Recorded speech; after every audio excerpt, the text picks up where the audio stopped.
Hello everybody, how are you all doing? Welcome back to Man City Unplugged, your very own Man City fan channel.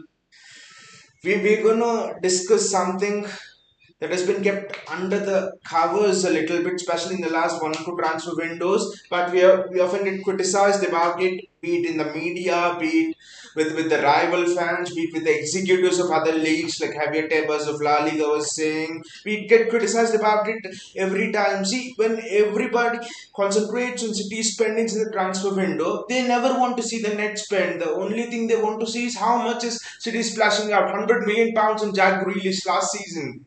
But we have also sold many academy players and we've almost recouped. We have sold Ferran Torres for 55. We have sold many academy players for 50, 60 million pounds, 5, 6 players. And we've recouped most of the money for Jack Grealish last season. But I bet you none of the media outlets, none of the pundits, no one would have mentioned it.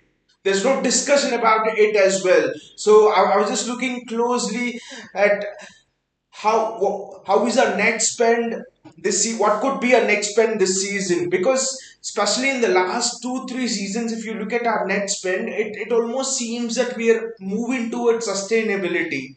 When we were, I think, an year and a half ago, round about that time, an year and a half, 2 years ago, when we were fighting that FFP allegations and all, every important person related to City, you know what he said? He said that this is not a pump and dump scheme. This is not something like a Blackburn Rovers. You know what Blackburn Rovers did? The owner just injected cash in the 90s, I think. He just injected cash when they won the title. He just left the club. The club was in dumps again. This is not something like that. He said that this is not something like that. If Man City's owners decide to walk away today, still the club can have the same power in the transfer window. Still, the club can have the same money in the transfer window today. Okay, it was not at the starting of the takeover, but the situation is different now. So, what Manchester City's ownership has done is they've driven the club towards sustainability. They've driven the club towards a state now where you're suddenly having this golden generation from the academy. You're suddenly producing money from the sale of players. You're suddenly producing good revenue. City are almost close to Manchester United. I think we have overtaken Manchester United last season in terms of revenue. Okay, there's a COVID and all, but City are very close to overtaking Manchester United in the revenue in terms of sponsorships. I mean, lot of other things. We are there. We're very close. So the very allegation that the owner is pumping money into the club to buy players even after 10 12 years. Tell me, you bought a business. Okay, you have to invest in the business, right? To get it running and stuff like that. But tell me, which owner will still continue to pump money out of his own pockets even after 12 13 years of 14 years of takeover? Who will do that, right? They'll be expecting revenue, they'll be expecting profits, right? Sheikh Mansour and all, they're not taking over this club for some charity work or something like this, right? They'll expect revenue, they'll expect profits out of it, right? They'll expect to make the club sustainable. Okay, they're not like the Glazers. They're very good in terms of letting the club have the revenue, reinvesting the profits into the club, reinvesting the profits into the facilities around the stadium. They're very good around that.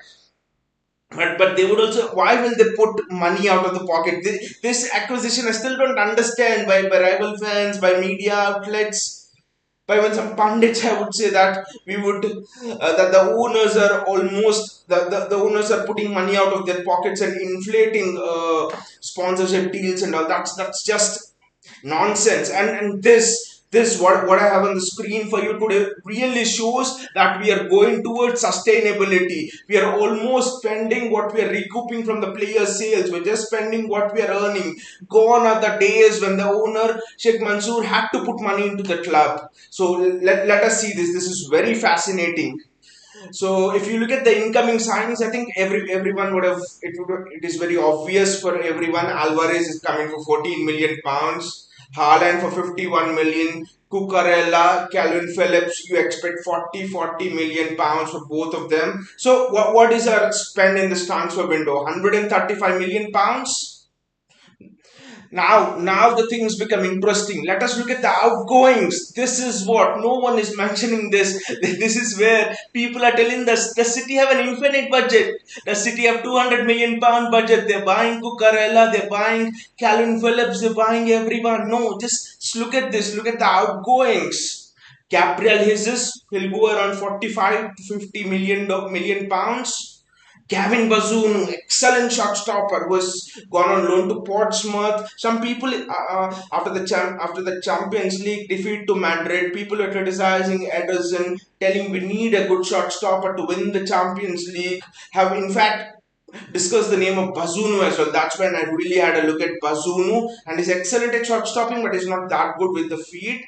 So Pep Guardiola again, we have decided to sell him to Southampton, other than Southampton. This news is come, but no one will highlight this news, right? Because you don't want to be highlighting things that City are doing well, right? City are recouping money from sales. No, you don't want to be highlighting. What you want to be highlighting is City have spent 110 million pounds, 100 million pounds on Haaland.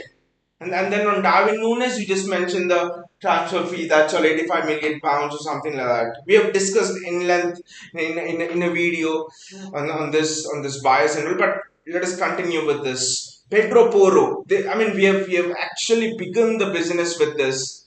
Is Pedro Porro has gone to Sporting Lisbon in another deal worth 14 million pounds. That was at the very starting of the transfer window, and no one has actually mentioned it. And then Zinchenko. I mean, Fabrizio Romano just minutes before starting this video, Fabrizio Romano has come out with a statement that City have decided to let Zinchenko leave.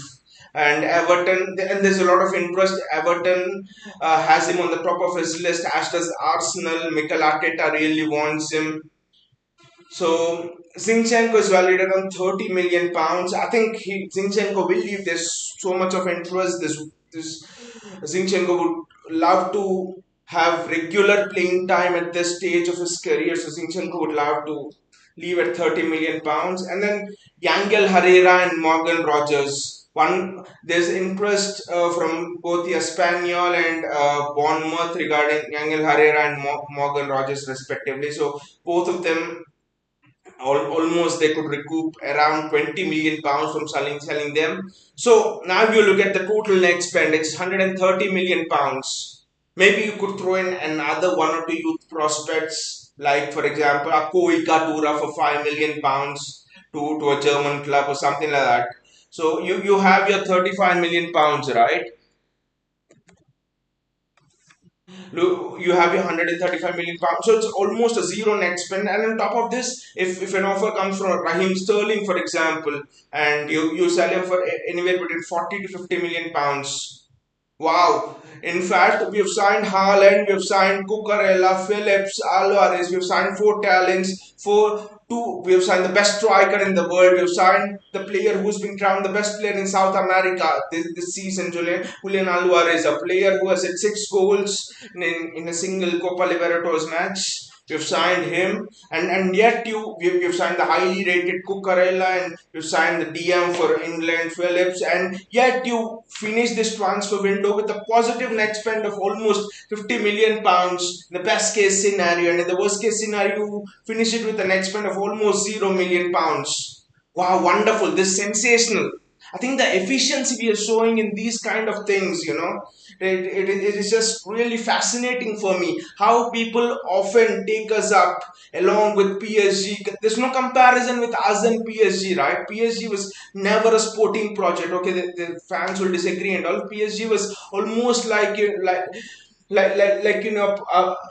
sponsorship project kind of a thing. It was never a footballing project. It was a fashion showcase. PSG, Neymar, this and that. They were just blitz and glamour and nothing else. But City are not that. So we are a sporting project, and we were a sporting project.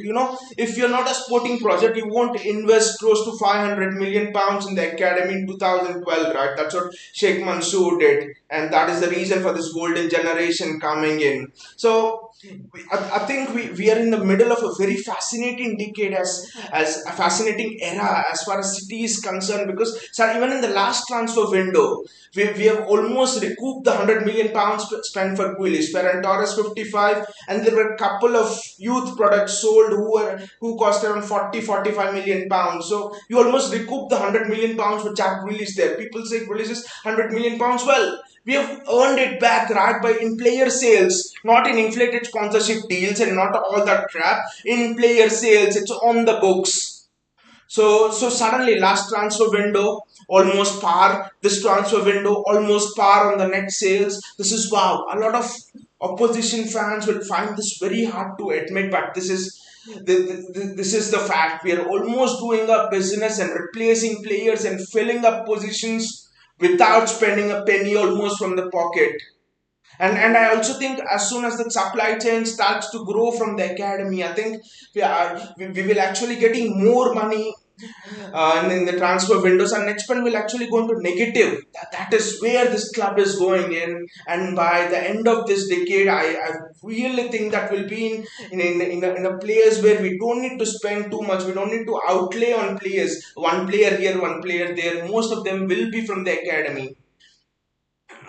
And in another piece of news, there's some really good positive news around Marc Cucurella. Multiple outlets are reporting that Marc Cucurella's agents who are in Spain have flown to England and City. Fabrizio Romano has also reported, he's reported today as well, that Cucurella is at the very top of Pep Guardiola's wish list.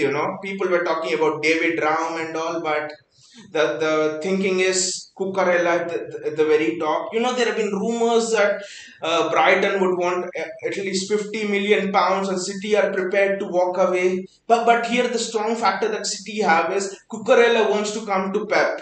Graham Potter also know that Cucurella is almost outlived Brighton there. Brighton are wonderful club, but Cucurella is ready to take the next step in his career to City. So the Fabrizio Romano has interestingly said that the price is negotiable. So with the good negotiation team we have and all, unlike the club in the red side of Manchester and some other London clubs, I think we'll complete the deal at around £40 million, like I've stated there.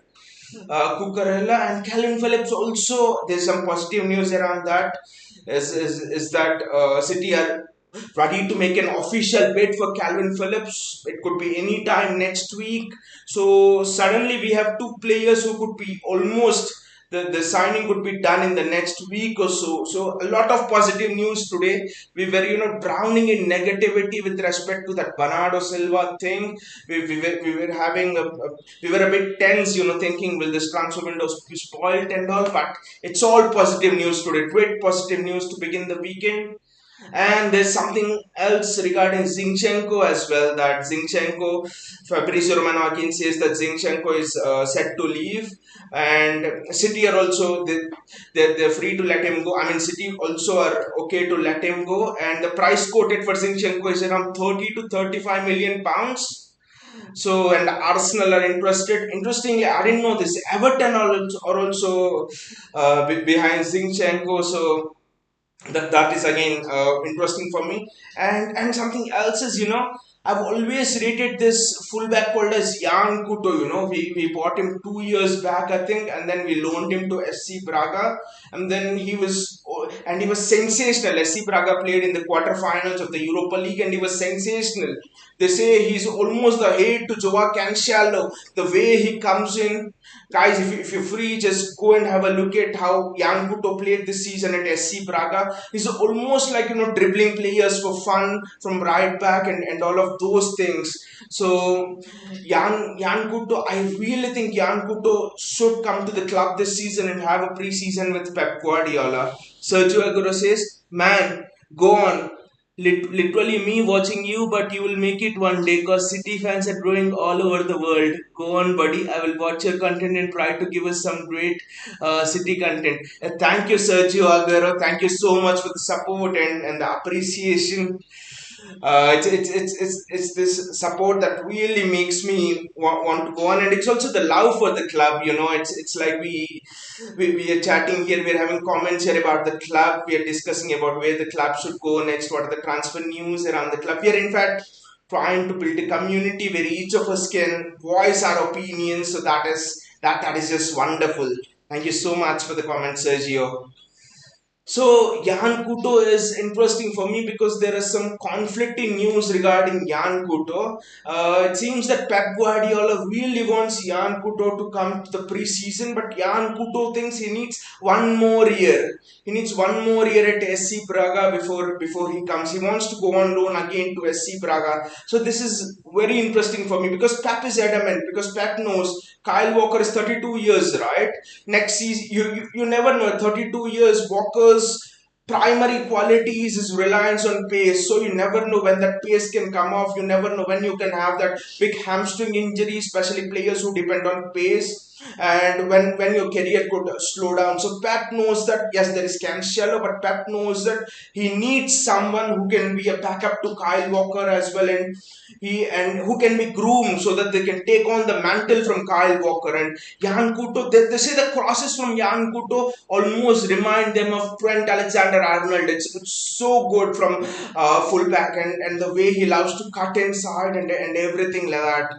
So it's I once I saw Jan Kuto playing for SC Braga, I was like, just bring him in now. He is the one is almost perfect. If you give Pep the opportunity to make a fullback in a lab, it will be Jan Kuto. Not exaggerating. That's how good the guy is. Sergio says hearing Kuto is getting interest from some Belgium or Turkish clubs. Yes, there's an interest from a Turkish club. I don't seem to remember the name, but also SC Braga wants to put a buy-on clause from City. They want to put a buy-on clause for 14 million pounds or something. The plan from SC Braga is to have Jan Kuto on loan this season and insert a buy-on clause for next season, 14 million pounds. City is adamant, Pep is adamant that no, it's done. And if you want to go on loan, go to a club in the English Premier League in the first division, and then you can learn things. Now your loans at SC Braga and all of these clubs are over. You need to play at high level. That's what Pep is telling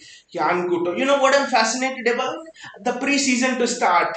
Let the preseason start, then we will find out actually are they ready. Because playing at SC Braga is different to playing at City, playing under Pep, right? So once the preseason starts, we'll see how Jan Kuto fits in. What does the future hold for James McAtee? What are the plans for Cole Palmer, Romeo Lavia? There's so much riding on this preseason for me. This preseason is gonna be for me. This preseason is gonna be the pathway for the golden generation of our youth. If someone like a Cole Palmer or a James McAtee can make it this season into the first team and play a lot of games, I think you cannot stop the supply chain of youth coming into the team. It will just go on and on. It's just that we have had to wait a bit more longer after Phil Foden actually made the breakthrough for another player to come in. So so I do think this preseason will be very important in terms of youth products and how well Pep thinks of them, how good they are to come into this first team. So Sergio says it's hard for him to make it City, but we would eventually get us some quits in the future like Douglas Lewis, Bazumu, and Helino. Uh, I think it's actually possible for him, for Jan Kuto to make it at City. I think so, Sergio. Now again, this is about opinions, and I could be absolutely wrong here. But then the guy has pace. The guy has extreme pace, and the guy is absolutely a beast in one-on-one defending. They say that you rarely see Jan Kuto lose a one-on-one duel.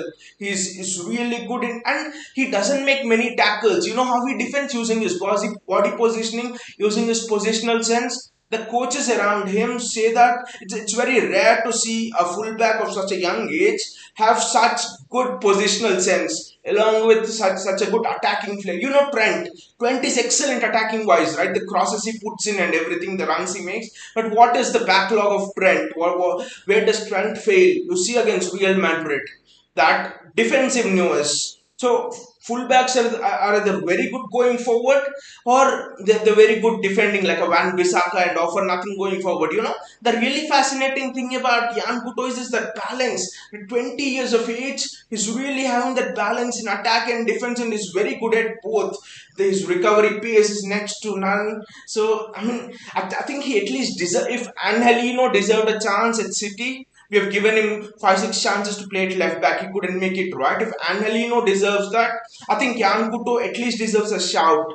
Because I think it's a gem in the making in Jan Kuto. Those qualities are, my God. They call him the next Danny Alves. Devansh is here. Hey Devansh, finally a City fan channel. Yes, Devansh, and it's wonderful, chatting with all of you guys and sharing opinion with all of you guys. It just feels amazing for me speaking to the community. So Yankuto will be an interesting one, and another interesting one to look up to in the preseason is Romeo Lavia again for me. I think we've discussed about him in the past a few times, and people have said maybe there's no space for him. We're buying Calvin Phillips and all, but uh, again about Romeo Lavia.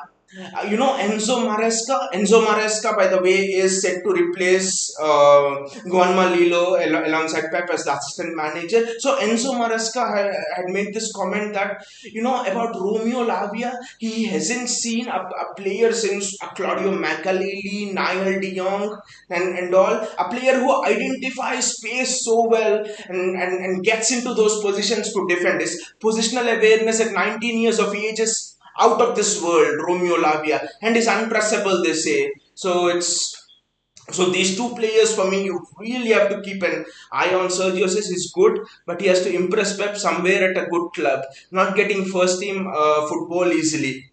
I don't actually buy into this, Sergio, because this kind of thing, like you have to impress Pep at a certain other club, has not worked out well in the past.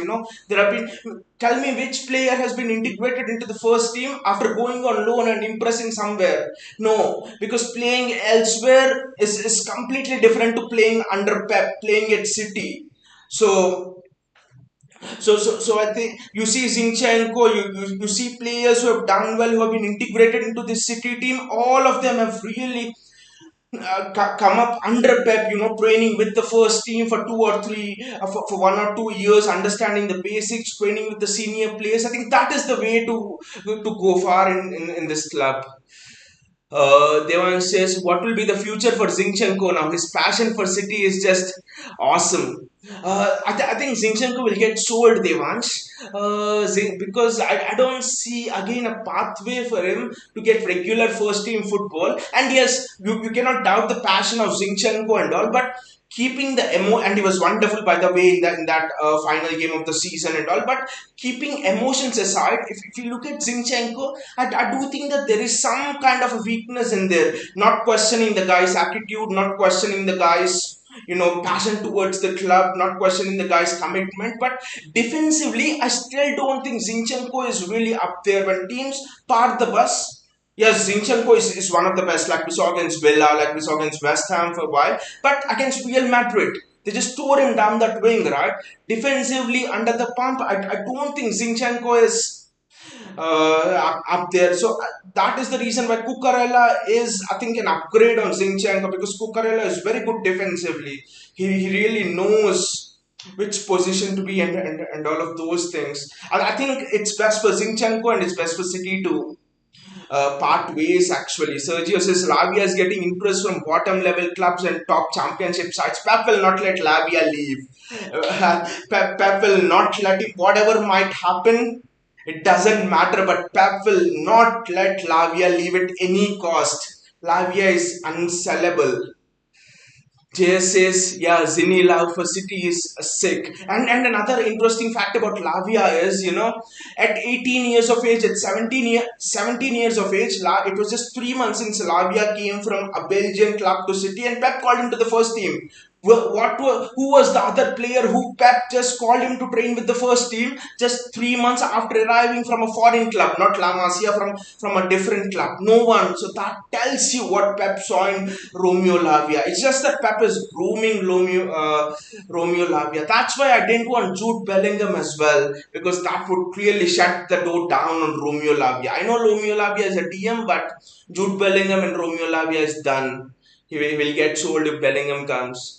Devansis Fabrizio just said Everton might go for Zinchenko. Yes, I saw that update. It was just before minutes before I came live. Everton are at the top of the list, and he also said that City are willing to let him go basically for first team football, and that might not be bad for both the parties. For the passion he has shown for the club, I think it's fair to let him go. See, one thing I really like about Zinchenko is the guy has no right to compete with the De Bruyne, with the Bernardo Silva, with the Cancelo. But the fact that he competed, the fact that the determination he showed to be here, fight for his place day in and day out. Whereas Jadon Sancho didn't believe that fighting for a place was really good enough, as Zinchenko did. And that is the beauty of Zinchenko. And the best thing about Pep, the best thing about our management, about the coaching staff is if a player shows determination, he wants to fight for his place, they will let him. They will really let him try his absolute best.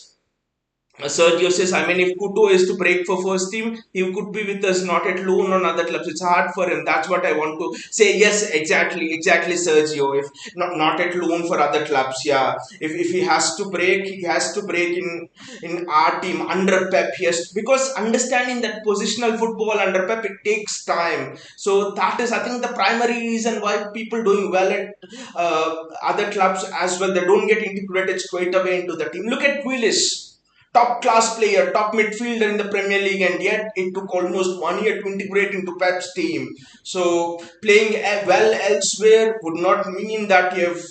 I mean, Zinchenko is a prime example. Zinchenko had a pretty average loan before he broke into City's first team, right? He only broke into it because we had a gap at left back. Delph was injured, if you remember, all those seasons ago. Zinchenko had a very, very average loan season. So again, it tells us that having a good loan season means nothing for Pep. He really wants to see how a player can adapt. Does he have the intelligence to carry out his instructions? Luke Price says Raheem has to stay. City fans need to show him more respect. Devansh says Cucurella is La Masia. Yes. Devansh Cucurella is a La Masia graduate, and then he went to Getafe, and then Brighton bought him for around 15 million pounds. And I think if you see Cucurella, you understand. I think it's very obvious that he's a La Masia graduate, right? The way he plays and all of that. At first, I couldn't believe that a La Masia graduate is flying his credit Brighton, but again, it is good for Cucurella that he went to Graham Potter and not to any other club, because the closest thing to Pep Guardiola I see in the Premier League is Graham Potter. People think Eric Ten Hag, but no, it's Graham Potter. If Pep goes, if and when, I hope he stays for a long time at City, I would like to see Graham Potter replace Pep. And it's good that Cucurella was under Potter, and that is another reason why Pep really wants to go for Cucurella, because he has learned the system. Potter's system is almost similar to what Pep Guardiola plays in terms of his fullbacks coming inside. So Cucurella is ready for this first team. That is why City are really going for him. Devan says at the rate of Luke Price, yeah, Raheem's role will be great with the arrival of Haaland. Just a little bit on Raheem Sterling for me,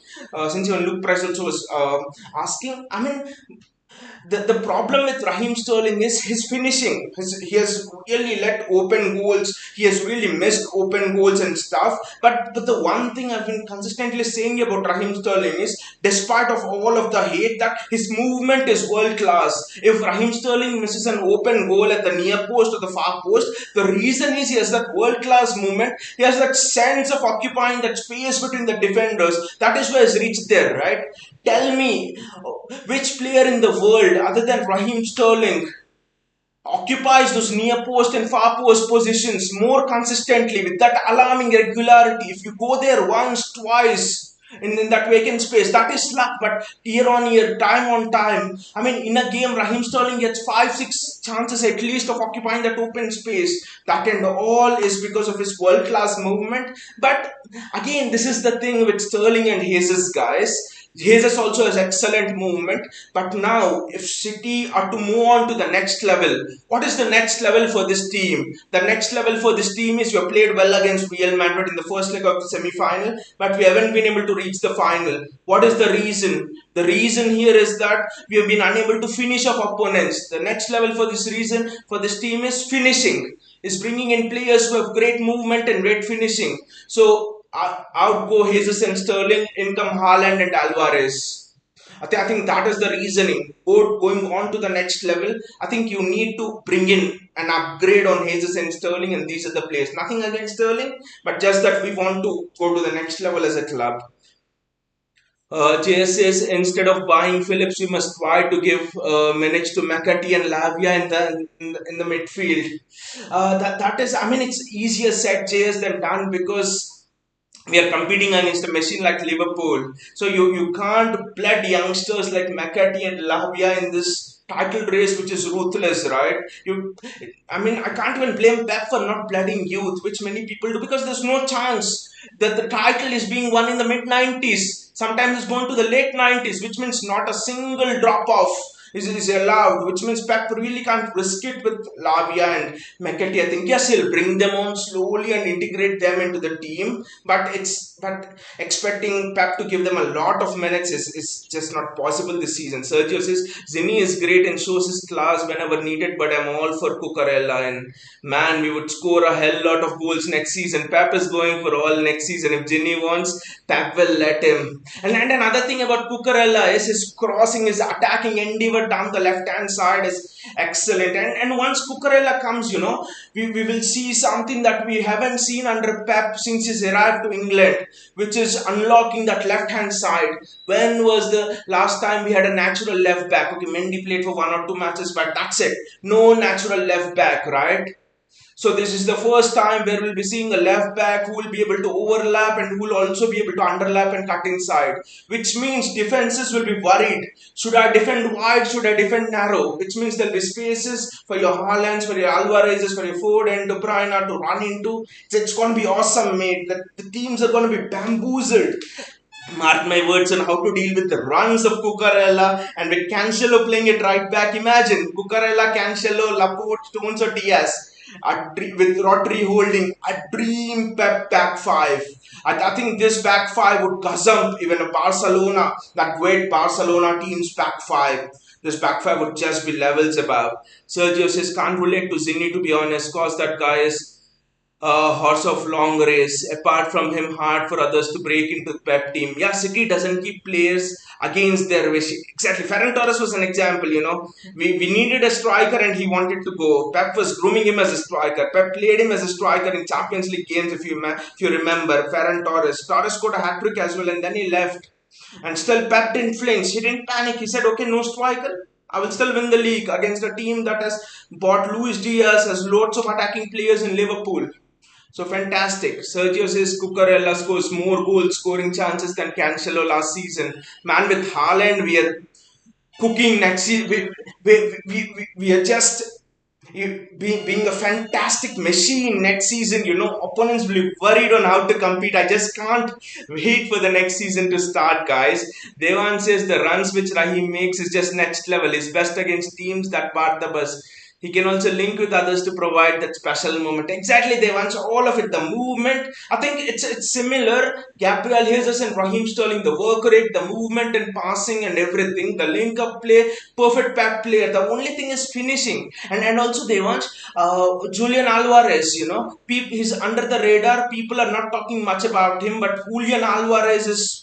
They say his link up play is as good as anything you'll get in the world. So they compare him to the link up play of a Harry Kane. They say he's the next Thomas Muller. They say he's a perfect Pep signing in terms of linking up of play. They say that if you have a guy with 95 finishing in FIFA, that is Julian Alvarez. If you create a guy with that much of finishing. So they say that's how good Julian Alvarez is.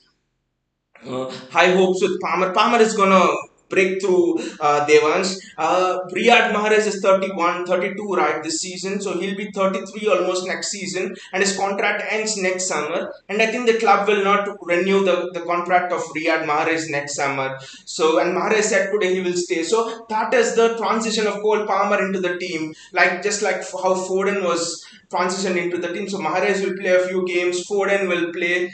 Pep already gave him debuts in the Premier League, Champions League games, right? Cole Palmer. So Cole Palmer is gonna break through. He's outgrown the EDS.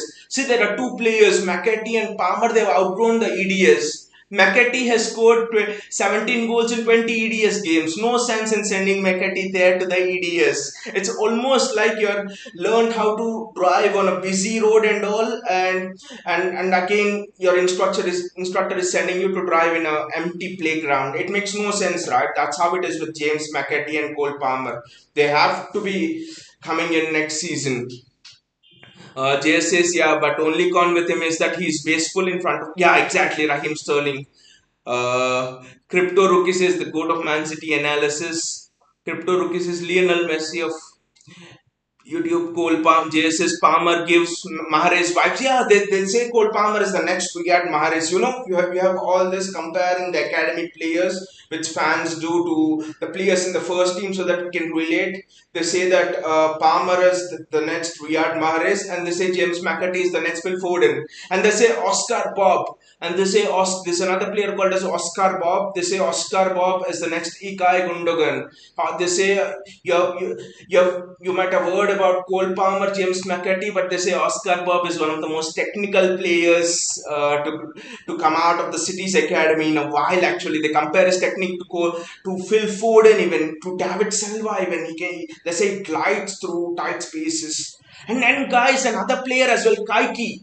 How many of you remember Kaiki actually? Kaiki is also with the team, and I expect Kaiki to get minutes as well. Tricky winger on that right wing. So we actually have a lot of options on that right wing with Mahrez getting goal. Kaiki, Alvarez can play there, but we want Cole Palmer to break through. Sergio says Cole Palmer is surely going to break like Foden. I've seen something in that lad. Not sure about McAtee though. Even McAtee also has that X factor, mate. McAtee is almost like a David Silva-esque, McAtee. I think McAtee has a higher ceiling. I mean, it's very difficult to comprehend right now, but McAtee, I think, has a higher ceiling than Cole Palmer. And you forgot Liam Delap. Liam Delap, it's really unlucky for Liam Delap actually, because this season we all expected Delap to be the breakthrough season of Liam Delap, especially Ferran Torres leaving us in the mid-season, no striker, struggling with Gabby, no form, but Liam Delap injuries, it's sometimes also about the timing, if you're there in the right place at the right time. Rashford is an example. Rashford had no right to break into that United first team. If he only broke that night, I think 4 years back, because three strikers were injured or something. So I think sometimes it's about the timing as well. But with Liam Delap, I have this theory. Erling Haaland would not stick with City like 5-10 years like a David Silva did or Aguero did. I think Erling Haaland is a kind of player who loves to play 4 years in Bundesliga, 4 years in La Liga, 4 years in the Premier League. So he switched clubs every 4 years. He wants to be a multi-club player. So I think Pep will keep Liam Delap under the wraps because Delap is surely a sensational talent. But the day City know that Haaland is looking to leave, I think that day Pep will make sure that Liam Delap is ready to break into the team. So I think Liam Delap is there for that, and Delap is what, 19-20 now. So I think 2-3 years, and he has enough time to develop. JSS the front three next 2 years, Foden, Haaland, Palmer or Alvarez. Pretty scary if players reach their potential. Exactly, and then Alvarez. I mean, I think it will be Foden, Haaland, and Alvarez. I think that will be the best front three in the world. It will rule the world for at least the next 2-3 years. I know that Alvarez, we've not seen much of Alvarez, how he will adapt, but the last time a South American came to this team, what has happened? Remember the name Kun. Now it's Alvarez. So Do not discount the players coming from there. They will just make it really big. And also, I have this theory as well that maybe if Haaland does leave in the next 3 or 4 years, you can develop Dilap and Alvarez also could play that role. And also for people thinking that okay, Haaland is strike, what will Pep do if he has to play a false nine?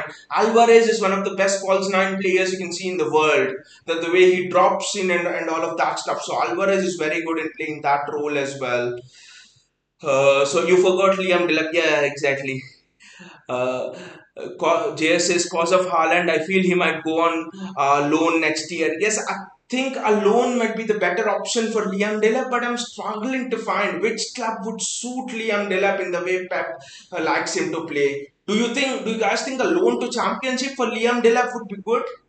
But I somehow feel that stint in the Premier League itself, a stint with the Premier League club, maybe a loan for even 1 2 years for Liam Delap could just do wonders for him. But then you have to search for a team that almost plays in a style like City, right? There is no sense in sending Liam Delap to a Burnley or a club like that, or Sunderland or club like that who don't play our style. Right now in the Premier League, the only club I see where we can send our players is Brighton. That is the only club that play our style, where they can offer, where they're virtually competing for just a top 10 finish, which is big for them, no disrespect, and where they can offer our first team players regular football. And it's an interesting thing that James McAtee was linked to Brighton. Last season they were ready to pay him 10 to 12 million pounds, but then Pep really didn't want him to go. And there is talk this season that maybe McAtee might be sent to loan on Brighton for this season in so that we can negotiate an amount for Cucurella's deal. I don't know how that will work. Because again, not much place in the midfield, but again, you can argue Gundogan is getting old with his back injuries and all, and you really need McAtee in there to replace Gundogan next season. I mean, there are two sides to it. Would you let McAtee leave on loan, or would you let McAtee be with the first team for one more year, learn from them, and eventually replace Gundogan? Because there's a space that is going to be vacated by Gundogan. JS's cause of Haaland, I feel he might go on loan next year. We did that. Sergio says looks like Pep is staying here for a long time. With the squad we are making this decade is going to be a dominance like no other team has done it before. Market, yes, exactly. And by the end of 2000, this decade in 2028, 29. I would not be surprised if most of our team would be just filled with youngsters from our academy. Then I will see where these rival fans, where these hater pundits, where this biased media will really come and tell, oh, a city or a standing club, they just spend money and all that. I think we're just going towards developing an academy structure that will become the godlike thing, like how La Masia was a godlike thing in the 2000s and up to even 2016 17 until that financial turmoil. We will become that academy. We will become the gold standard of youth development. People will now look at the Etihad and not the La Masia. That is the aim. That is what Ferran Soriano, Siki Bakarestan, Pep Guardiola want to make this. So there's no doubt that the supply chain of youth will just be coming on. Devan says, is there any WhatsApp or Telegram group for this YouTube channel subscribers? No, Devans, there's not any group as of now, but then I will create it. I think that's a really good idea. We could create a group in Telegram and all so that we can actually share interesting piece of news and developments around the club. That is a very interesting idea. I'll just note it down. We'll create a group. Jay says, Borges and Adozi. Edozi is another interesting thing, but the thing for Edozi is, I think there's no space for Edozi in the team right now with the talent coming through with Ford and Grealish on one side, and Edozi, by the way, can play on both sides. So there's literally not much space for Edozi to break into the team. So I don't see how and Edozi would work. He's got his chance last time, I know, and he scored goals last pre-season, if I remember, in almost every match, right? Sam Edozi, I remember, and then injury struck him. So Edozi, I don't think there's a breakthrough thing for Edozi, but then you never know. I think Edozi will be that player who will just maybe sell and will make money off. Devan says yes, Kaiki. Kaiki will be very interesting Brazilian flair. That's why I think Pep is looking to move on Sterling as well because he knows that Kaiki is an interesting, important talent. So he knows that next year Sterling's price, I think he could leave on a free next year Sterling, right? So instead of that, you recoup the money. And there are youngsters emerging in his position, and also you bought in Alvarez. So I think it's good. Keeping the emotions aside, I think it's good to let Sterling leave actually this season. Devan says the next Neymar. I hope as a player in terms of technical ability becomes the next Neymar, but not in terms of the attitude. Neymar, what a talent and completely wasted. He could have gone on to the next level, but he just absolutely wasted it. So in terms of technical ability, I want it to be the Neymar, but not in terms of attitude. Because Neymar wanted to just a bit on Neymar here before we move on. Neymar wanted to overtake Messi, right, for the Ballon d'Or.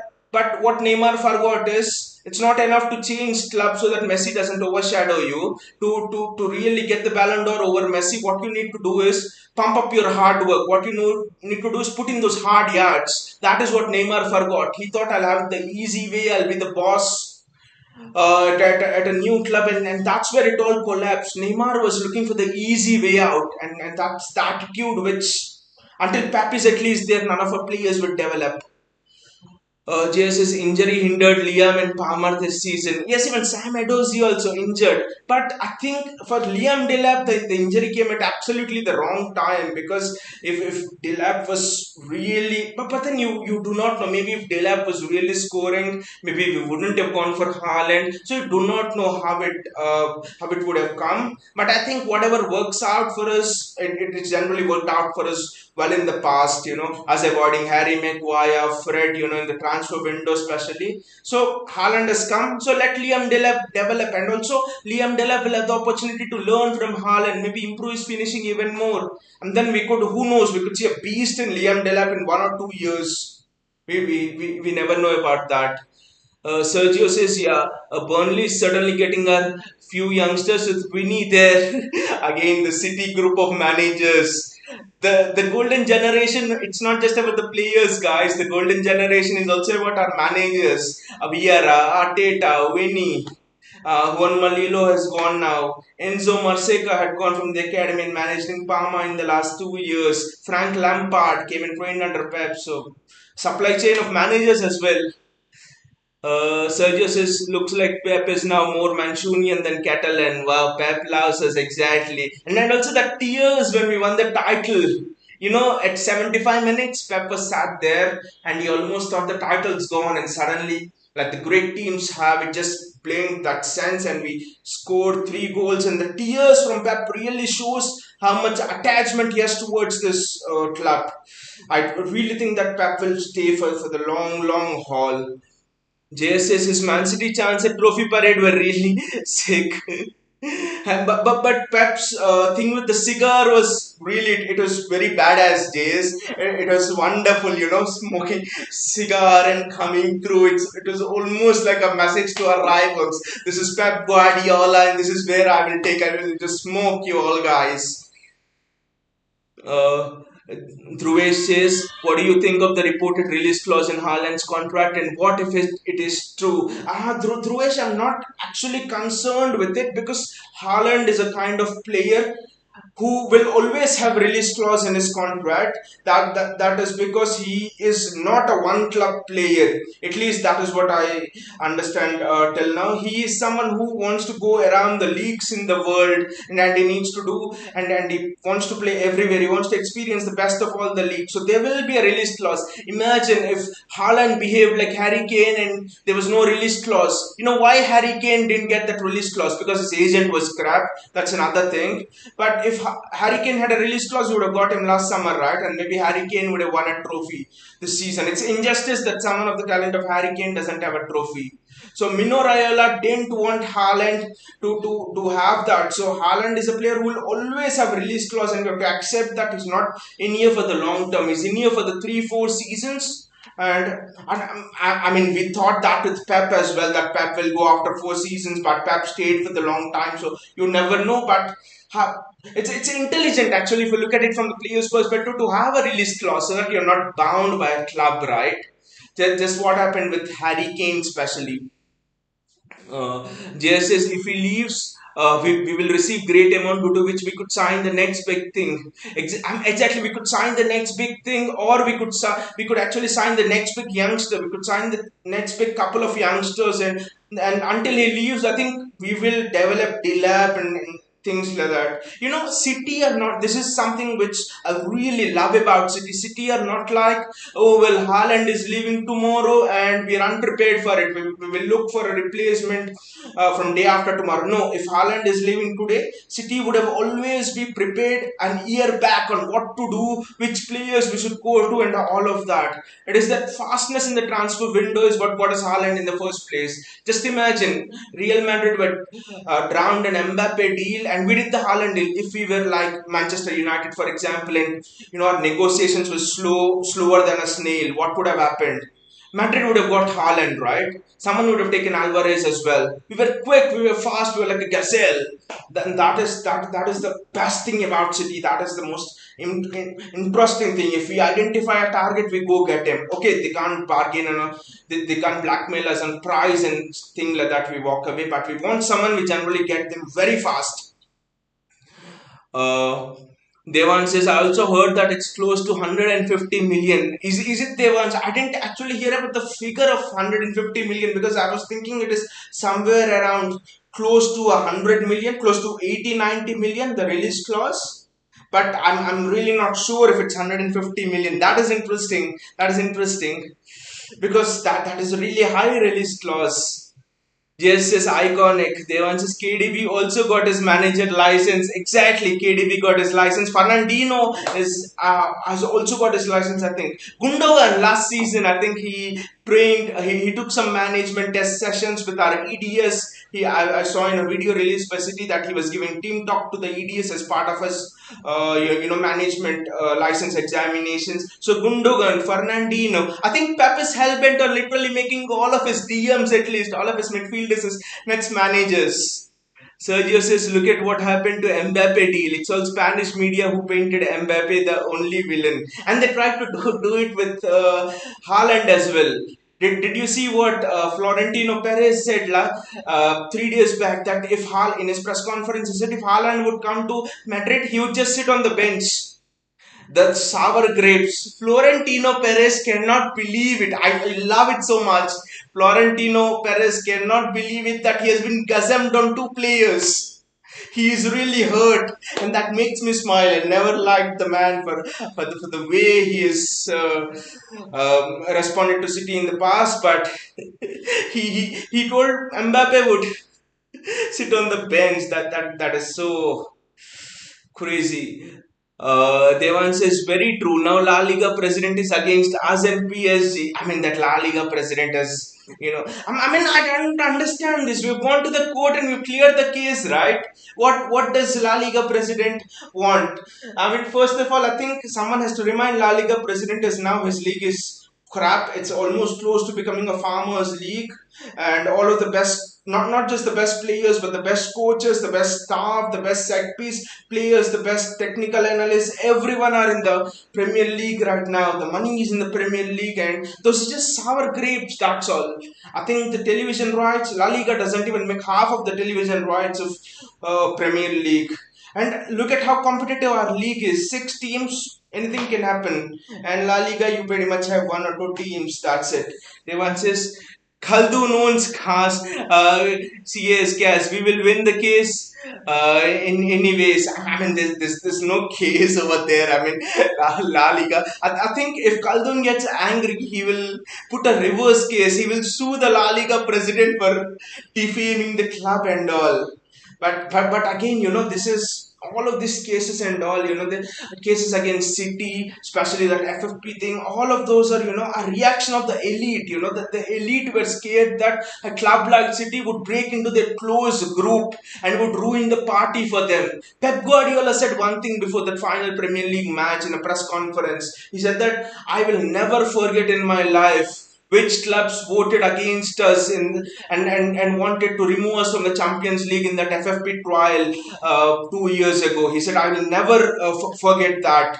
and those were very strong and very emotional words from Pep. So it still hurts for Pep. It still hurts. Yes, we came up times, but it's still there.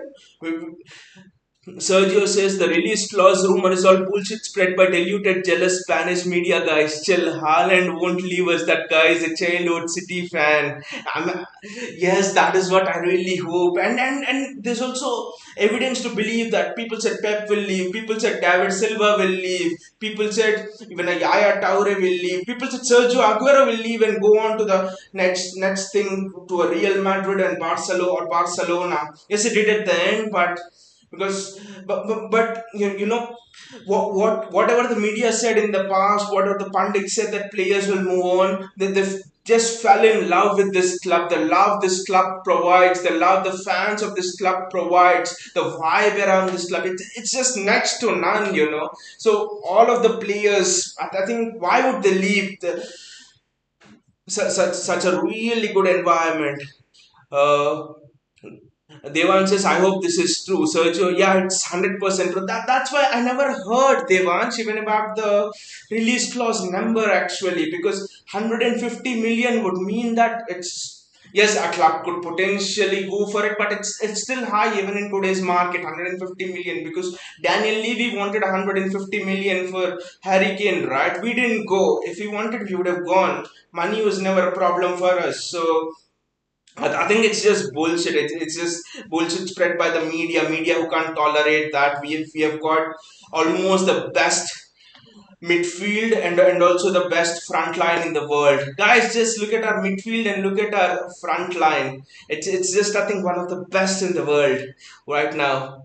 Sergio says, guys, I'm leaving. See you in the next stream. By the way, in from Nepal. Love you guys. Love you, Sergio, as well. It was wonderful having you. We all enjoyed all of your comments. City Delida, yes, guys. I mean, thank you so much to all of you for all of your wonderful comments.